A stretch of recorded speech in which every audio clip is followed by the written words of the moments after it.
Exit poll के बाद अखिलेश यादव की प्रेस कॉन्फ्रेंस। अखिलेश बोले, बीजेपी ने पार्टी में अपराधियों को शामिल किया, जाति को जाति के साथ लड़वाया। 1 जून को 543 लोकसभा सीटों के साथ उत्तर प्रदेश की 80 सीटों पर एग्जिट पोल आ गया है। एग्जिट पोल आने के बाद समाजवादी पार्टी के राष्ट्रीय अध्यक्ष अखिलेश यादव ने आज राजधानी लखनऊ स्थित सपा कार्यालय में एक प्रेस कॉन्फ्रेंस को संबोधित किया। इस दौरान प्रेस वार्ता में अखिलेश यादव ने भाजपा पर बड़े आरोप लगाए। मैं सौहार्द बिगाड़ा, मैं भाईचारा खत्म किया, जाति के खिलाफ जाति, संप्रदाय के खिलाफ संप्रदाय लड़वाया, संविधान द्वारा दिए गए आरक्षण को साजिशन खत्म करने के लिए बेरोजगारों से छल किया, पेपर लीक कराए, देश के लिए आगे बढ़कर लड़ने वालों की बहन बेटियों के लिए जानबूझकर अपने मंत्रियों से अपशब्द कहलवाए बढ़ाए, मणिपुर हाथरस, महिला पहलवान, पिछड़े दलित, अल्पसंख्यक व आदिवासियों पर अत्याचार और सबसे खराब व्यवहार किए जाने के लिए रिकॉर्ड बना। आर्थिक रूप से इलेक्टोरल बॉन्ड का ऐतिहासिक भ्रष्टाचार किया, इलेक्टोरल बॉन्ड के माध्यम से पैसा कमाने के लिए मुनाफाखोरी को बढ़ावा दिया, जिसने महंगाई को बढ़ाया। अपने फायदे के लिए भाजपा ने जनता पर अखिलेश यादव ने कहा कि बीजेपी ने जाति को जाति से लड़वाया है। बीजेपी सरकार ने पेपर लीक करवाया, चुनावी बॉन्ड से बीजेपी ने भ्रष्टाचार किया, बीजेपी ने देश को मंदी का शिकार बनाया, बीजेपी ने महंगाई को कम नहीं किया, बीजेपी ने पार्टी में अपराधियों को शामिल किया, किसानों के लिए 3 काले कानून लाई थी, बीजेपी ने किसानों की जमीन हड़पने की कोशिश की, बीजेपी ने किसानों का कर्ज माफ नहीं किया। अखिलेश यादव ने कहा कि सामाजिक रूप से भाजपा ने देश का सौहार्द बिगाड़ा है, महिलाओं पर अपराध हुए, पिछड़ों और दलितों समेत अड्डीवासियों पर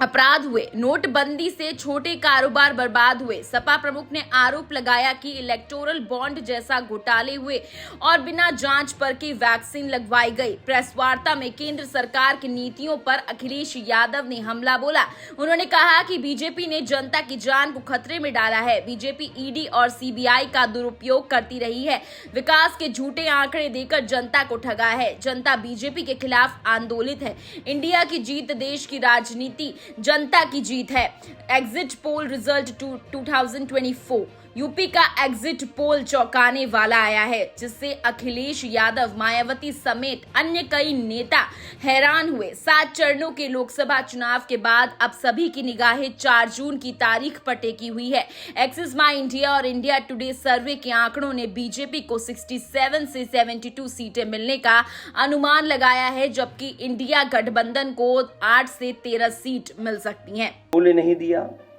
35 सालों की सबसे बड़ी बेरोजगारी में देश को धकेला, महंगाई से गरीब को और गरीब बना दिया, अमीरों के अरबों के लोन माफ किए, लेकिन किसानों के ऋण के लिए आत्महत्या के लिए मजबूर किया, ब्याज की दरें घटाकर मध्यम वर्ग की बचत को बेकार कर दिया, बैंकों में तरह तरह के चार्ज और पेनल्टी से लोगों के खाते दीमक की तरह अंदर ही अंदर खा गए, बैंक लॉकरों के नाम पर जिम्मेदारी से पल्ला झाड़ लिया, नैतिक रूप से चंदे तक का पैसा खा गए, केयर फंड के नाम के आगे पीएम के नाम का इस्तेमाल करके बाद में हिसाब देने से मना कर दिया, अपराधियों को शामिल करने, उनके कृत्यों पर पर्दा डालना, जैसे मणिपुर में अपने संगी साथियों द्वारा बेटी के साथ मानवीय व्यवहार में, बीएचयू छात्र अभद्रता कांड में, खीरी किसान हत्याकांड में, हाथरस की बेटी के बलात्कार, हत्या व कानपुर देहात कांड में जहां मां बेटी को झोपड़ी में जिंदा जलाकर मार डाला, ऐसे अनगिनत उदाहरण हैं। शारीरिक रूप से देखें तो भाजपा लोगों के शरीर स्वास्थ्य से भी खिलवाड़ किया, उसके भी दोषी हैं। भाजपा ने बिना जांच परखे जानलेवा वैक्सीन लगवाई, कमीशन खाकर गलत दवाइयों को पास करके लोगों का जीवन खतरे में डाला। इसका सीधा असर जनता की सेहत पर पड़ेगा और आने वाली पीढ़ियों की तंदुरुस्ती पर भी। भाजपा पीढ़ियों पर प्रहार की दोषी भी है। मनोवैज्ञानिक रूप से लोगों के दिल और दिमाग में जानलेवा वैक्सीन लगवाने के बाद बीमार होने पर डर बैठा दिया, महिलाओं के अंदर असुरक्षा का भाव घर कर गया, युवा अनएम्प्लॉयमेंट या अंडर एम्प्लॉयमेंट से डिप्रेशन का शिकार हुआ। राजनीतिक रूप से चंडीगढ़ के मेयर चुनाव में कैमरे के सामने धांधली की, चुनी हुई सरकारें गिराईं, खरीद फरोख्त का नकारात्मक सियासत को जायज़ ठहराया, पारिवारिक रूप से राजनीतिक फायदे के लिए परिवारों को लड़वा दिया, भाई के खिलाफ भाई को, मानसिक रूप से भाजपा ने अपने ही समर्थकों को हिंसक बनाया, मॉब लिंचिंग को मानसिक रूप से सही ठहराने की साजिश की,